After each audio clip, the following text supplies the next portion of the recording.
का रेत हो। 1946 में जिस बांग्लादेश में संयुक्त बांग्लादेश में उस समय बंगाल था, हिंदुओं की आबादी 42% थी। जब देश आजाद हुआ तो 1971 में जो उस समय पूर्वी पाकिस्तान के नाम से जाना जाता था, हिंदुओं की आबादी 22.5% थी। हिंदुओं को अनाचार बढ़ा, अत्याचार बढ़ा, परिणाम हुआ कि आज हिंदुओं की संख्या घटकर 7.95% बच गई। 2005 से लेकर 2020 तक लगभग 10 लाख हिंदू गायब हैं, जिसका कोई अता पता बांग्लादेश की जनगणना में नहीं है। बांग्लादेश की सरकार यह खुद मानती है कि प्रत्येक वर्ष 2.5 लाख हिंदू बांग्लादेश से पलायन करते हैं और इस प्रकार पिछले कई वर्षों से लगभग 3 से 4 करोड़ हिंदू बांग्लादेश छोड़कर पलायन कर गए। भाइयों, सबसे बड़ी समस्या यह है कि हम हमेशा इस बात को ध्यान में रखते रहे कि हमारी आबादी 100 करोड़ है, हमारे यहाँ 20% 14% अल्पसंख्यक हमारा क्या नुकसान करेगा। इसी मुगलते में हम जीवन भर रहे, जबकि सच्चाई यह है कि कभी हिंदुओं का साम्राज्य पूर्वी एशिया में इंडोनेशिया, मलेशिया, थाईलैंड से लेकर पश्चिम एशिया में पर्शिया तक थी। हम बढ़ते रहे और कटते रहे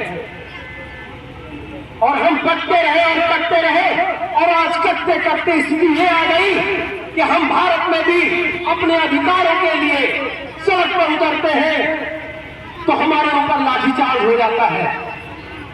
आप अपने देश में अपनी दुर्गति को देखिए और महसूस कीजिए कि बांग्लादेश में हिंदू कैसे जी रहे होंगे।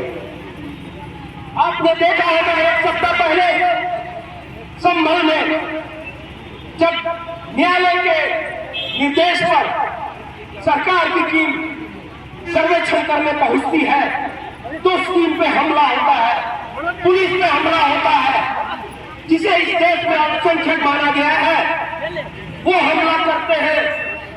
हमारे 27 पुलिसकर्मी घायल होते हैं और उनके हितों की रक्षा के लिए भी हमारे देश में सैकड़ों और दोगुने हिंदू खड़े हो जाते हैं।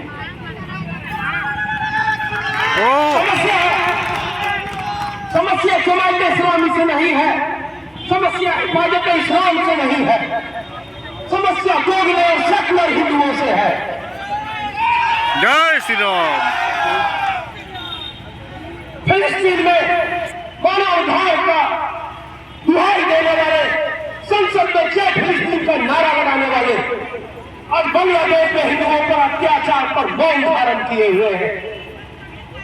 फिलिस्तीन के नाम पर संसद नहीं चलने देंगे, अडानी के नाम पर संसद नहीं चलने देंगे, लेकिन जब बात बांग्लादेश के हिंदुओं की होगी तो मुंह पर ये टेप लगाकर बैठ जाएंगे।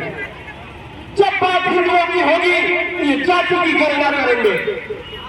जब बात हिंदुओं की होगी तो ये समाज का विखंडन करेंगे, संविधान की दुहाई देंगे। इसी संविधान की दुहाई देते हुए एक गलती योगेंद्रनाथ मंडल ने की थी। जब देश आजाद हुआ, योगेंद्रनाथ मंडल ने मोहम्मद अली जिन्ना की मीठी बातों के आके जय भीम का नारा लगाया और परिणाम क्या हुआ? योगेंद्रनाथ मंडल पाकिस्तान का कानून मंत्री बना और फिर अपनी हिफाजत न कर पाया और 1965 में नंगे पांव भारत भाग कर आया। आज हमारे बीच ऐसा ही वीर और वीर चंद्रशेखर रावत और ऐसे कई विद्वान हिंदुवादी नेता खड़े हैं, हिंदू सेकुलर खड़े हैं जो हमें विखंडित कर हमारी एकता को छीन भीन करने पर तुले हुए हैं।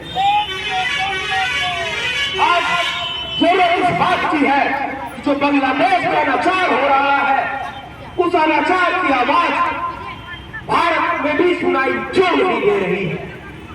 आज भारत की मीडिया एक छोटी छोटी बात पे 10-10 दिन तक डिबेट करता है। क्या कारण है कि चटगांव और बेमनसी गांव में लगातार जो हमले हो रहे हैं, हिंदू भाई बेटियों पे अनाचार हो रहा है, उनकी बहु बेटियों की इज्जत लूटी जा रही है, उसमें इस देश का मीडिया खामोश क्यों है? क्या वहां मानव अधिकारों का उल्लंघन नहीं हो रहा है? भाइयों, आज फिलिस्तीन और सीरिया में जब हमला होता है तो भारत की सड़कों पर जन सैलाब उमड़ता है। इतनी अधिकार उन्हें हासिल है कि वो आजाद मैदान पर शहीदों के प्रतीक में लात मारकर उसे तोड़ डालते, ध्वंस कर डाल देते हैं। और आज हमारी स्थिति क्या है? इतने आह्वान करने के बाद, एक सप्ताह तक निरंतर प्रचार प्रसार करने के बाद हम सड़कों पर क्या उतरे हैं, आप देख सकते हो। इसका कारण क्या है? उसके मूल में क्या? लोगों ने हमें दलों में बांट दिया। हमारी अस्मिता